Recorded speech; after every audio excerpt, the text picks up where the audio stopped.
And this is relevant whether you're in an existing scheme such as countryside stewardship, whether you've never been in a scheme before, whether you're thinking about SFI, or whether you're thinking about public-private funding in a different way. It's really important that you plan. And the first thing to do is a really good old traditional thing. Get a paper map out of the farm, sit down in the farm office and actually go through the map, go through every field at a time, and mark out the areas that are difficult to farm. If you farm on your own, you'll know where those scoots and gorings are that are difficult to get in and out of. You'll know the difficult areas that you can get in and out with can't get in and out with a sprayer. You'll understand it. If you're working in a bigger farming business, this is the time it's really important to involve all the farm operatives so you actually do capture everything that's difficult and time consuming. And when you do that, you must take into account everything. So it's down to the detail of things like what I would call unnecessary sprayer overlaps. So where you're actually taking the sprayer up and down the field, and because of your boom width doesn't quite fit in the field, you've got a 5 metre section at the end that you're going over twice. Just think about all of those things and map them and put them down. And when you're doing that, you should find between 3 and 7% of your land.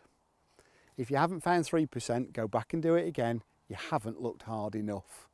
And it's not about not farming, it's not about being unproductive. This process will make you more productive. Once you've mapped the areas, you can look and see which action is best suited to that area. And in the short, medium and longer term, you'll be making your farm more profitable, because what you'll be doing is placing the right option in those places. You'll be reducing the inputs that you're putting onto your productive area, and therefore you'll be making those productive areas better and getting a better return whilst receiving a payment for those corners and things you've taken out. And it's a really important exercise. So if you look behind me on this farm here, there's 11% out here. And as you look down towards the hedge and the watercourse in the background, there's a 6 metre margin. That's taken out and managed as grass and been paid for, and you're protecting the watercourse. And later through the series we'll talk about all the other actions you might be able to do. But that planning stage is absolutely key, and start off with field edges and field margins. So as part of the planning process, you might want to use mapping tools such as those from Soil. And what you'd use that tool for is you'd use the biomass imagery application, and you'd look at data over the last 5 years. That will really help to confirm what you've got in the field. So where you've identified awkward corners and difficult areas to farm, you can look and see what sort of yield, what sort of biomass you've produced over the last 5 years.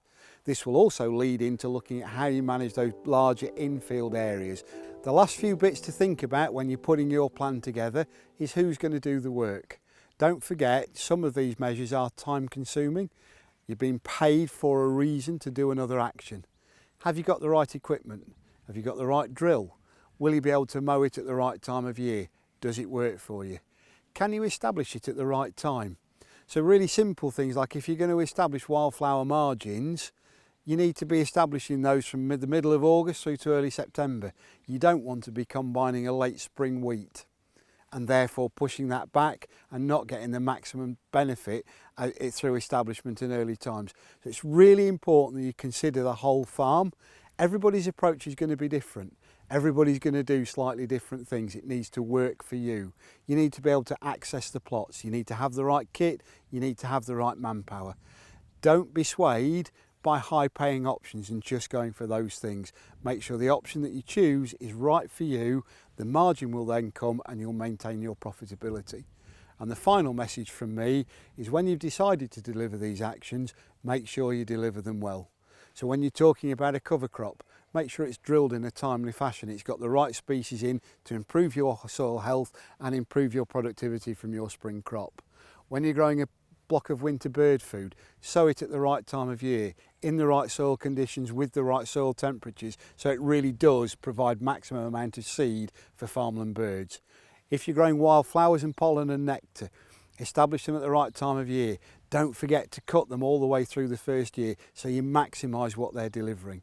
That way round we'll have a healthier farming environment, we'll use the funding from government and private sector wisely, and people will want to do more. If we go at it and we don't do it properly, that's where we risk a bad name and schemes not working for you. It's really important you plan well and you deliver properly. Probably the most important thing is down to you. getting some sound advice, getting some really good advice, but actually taking time out yourself to understand the rules for each of the individual actions you're going to put into place on your farm.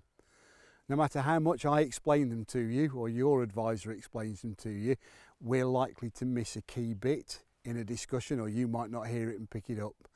On most farms, you probably only have 4 or 5 actions in place across the whole scheme. So it's really important that when you've decided which actions you're going to do, you know they're going to work, you've taken all the right advice, actually take some time out and read the action. It's probably only 2 sides of A4, but that's the most important thing you're going to do, because that will actually cement in your mind that you can deliver what you're planning to do and that it does actually work properly for your farm. It's key. Make sure you understand the rule before you put it into place. For more help and advice, you can find our 8-step approach to funding sustainable farming on our website.